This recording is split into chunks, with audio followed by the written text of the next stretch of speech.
വളരെ നിർണായകമായ ഒരു തെരഞ്ഞെടുപ്പിനെയാണ് ഇന്ത്യ അഭിമുഖീകരിക്കാൻ വേണ്ടി പോകുന്നത്.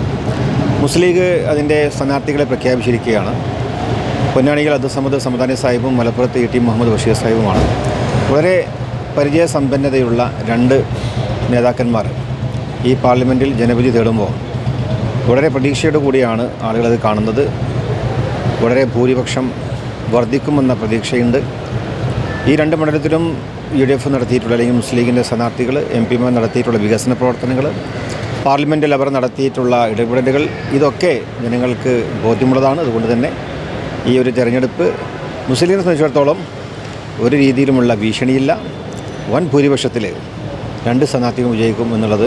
പ്രത്യേകിച്ചും മുസ്ലിം ലീഗിൻ്റെ പാളയത്തിൽ നിന്ന് ഒരു വ്യക്തിയെ കൊണ്ടുവന്ന് അരിവാൾ ചുറ്റിക മത്സരത്തിലാണ് പൊന്നാനി ലോക്സഭാ മണ്ഡലത്തിൽ മത്സരിക്കുന്നത്. അങ്ങനെ യൂത്ത് ലീഗ് എന്ന നിലയിൽ അത് സ്വാഭാവികമായും ഒരു തെരഞ്ഞെടുപ്പ് നേരിടുമ്പോൾ അവിടുത്തെ എതിർ സ്ഥാനാർത്ഥികൾ അതാരായാലും അത് മുസ്ലിം സംബന്ധിച്ചിടത്തോളം അത്ര ഭീഷണിയല്ല.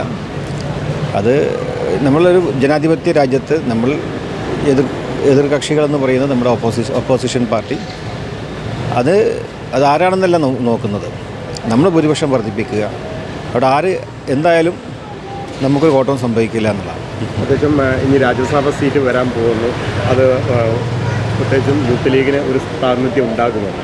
അത് പാർട്ടി തീരുമാനിക്കും. അതിൻ്റെ ഒരു സമയം അനുസരിച്ചുള്ള തീരുമാനം പാർട്ടി എടുക്കും. എന്നാലും ആവശ്യം ഉന്നയിക്കാൻ അല്ല, ഞങ്ങൾ ആവശ്യം നേരത്തെ അറിയിച്ചിട്ടുണ്ട്. പാർട്ടി എന്താണോ തീരുമാനിക്കുന്നത് അതനുസരിച്ചുകൊണ്ട് ഉള്ള തീരുമാനമായിരിക്കും. ഇപ്പോൾ പ്രതിപക്ഷം പ്രത്യേകിച്ച് ഉന്നയിക്കുന്ന ഒരു കാര്യം എന്ന് വെച്ചാൽ